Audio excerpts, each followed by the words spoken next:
Hey guys, it's Sinful Skiz here with another gameplay review, and this time we're checking out Radical Entertainment's Prototype, the first game in what will be a two-part franchise when the release of Prototype 2 comes in early 2012.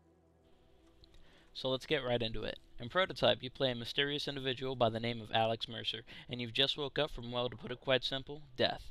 But as if your untimely resurrection isn't awe-inspiring enough, you wake up to find that your city has been engulfed by a viral outbreak, and let's just say, this isn't a coincidence. As you play through the very crazy storyline, you discover that with your resurrection, you've also inherited some unique new abilities. Well, scratch that. You've become a monstrous soldier-slashing, body-consuming, weapon-making, wall-climbing, bunker-busting bat out of hell, and you've got one item on your agenda. Find out what the hell is going on.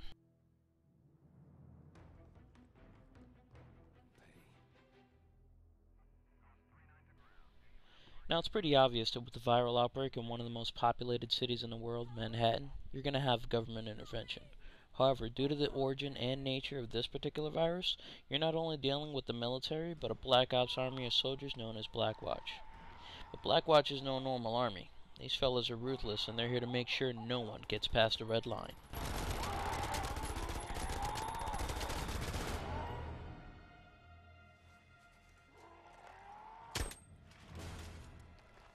We're clear. Move up. You, with me.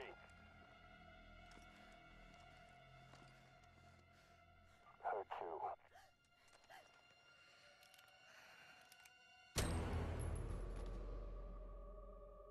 That's him!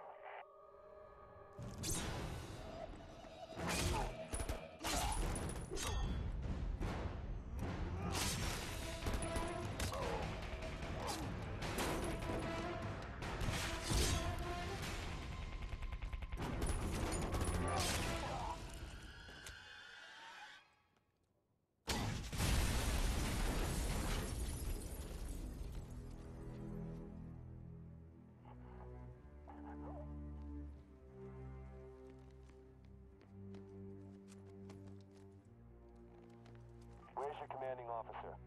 Sir, he's in Times Square. I'll call for transport. That won't be necessary. So now you see Alex Mercer is no pushover.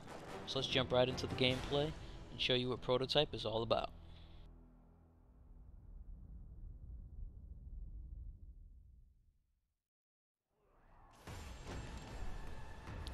Prototype implements complete knowledge of your surroundings with physics-defying abilities, giving you control over the outcome.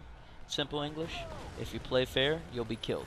So feel free to lunge hundreds of feet into the air and smash down on your enemies with an iron fist, or any other weapon in your mutagenic arsenal. The Black Watch designates Alex Mercer the codename Zeus, and for a good reason. Because what you'll be going up in this game is nothing short of an onslaught of both an infected legion and a ruthless army that'll take a Greek god to solo.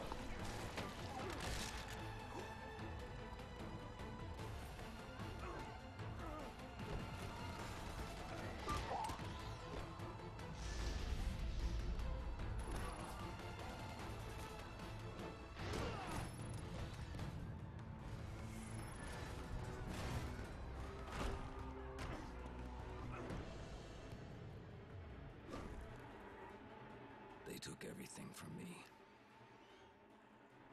They're responsible. And they'll pay. A great feature to use in battles is the targeting system, basically because it allows you to slow down time for a few seconds just to either get a grasp of the situation around you or to figure out what to do while in between moves. This works great for those moments when you're jumping off a skyscraper while fighting an attack helicopter, or when you're simply taking on a large squad of military personnel like here. The claws you're using in this particular part of the game are just a basic foundation for what Alex can do.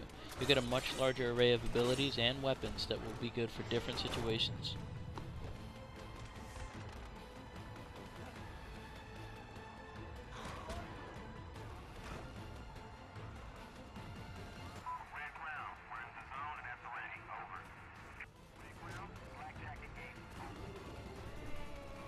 Now, as I mentioned before, you'll be going up against a lot more than just guards and mindless virus-infected zombies. As you see here, we've got a couple of tanks that consider anything a moving target.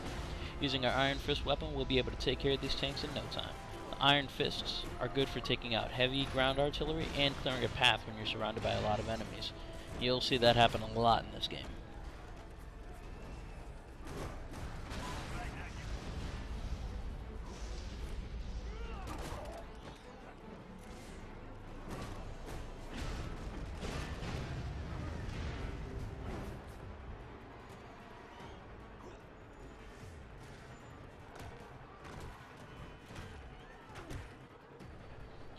Remember, you're alone in this game. Neither the army or the virus is on your side, so in most cases, you'll find yourself in a situation where you're the unfortunate middleman in their war. Only you're more dangerous than both of them combined, and you have a knack for not knowing how to stay dead. Even when you're being smashed in the face with a cannon shell or bashed or pulped by hunters, the more aggressive beings of the viral outbreak, you'll find that you are one hard guy to kill.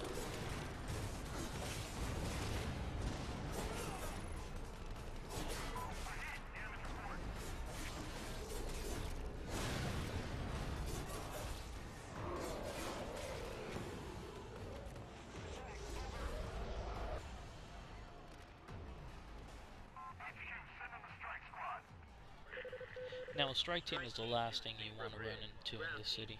Strike teams are heavily armed and heavily armored squads that will mobilize whenever called in by a commander on watch.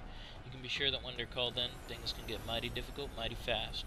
So when you see a commander calling one in, your best bet is to either kill the commander before he can finish his call in, or deal with the aftermath, both of which involve one or more casualties. In this case, we're going to clean house with one of Alex's Devastator attacks right after we consume the commander.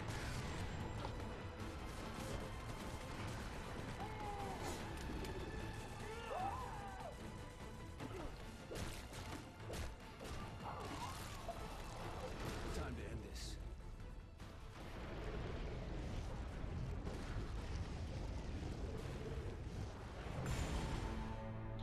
And that, my fellow gamers, is just the first tiny mission in a surprisingly long storyline filled with a variety of missions and an interesting cast of characters.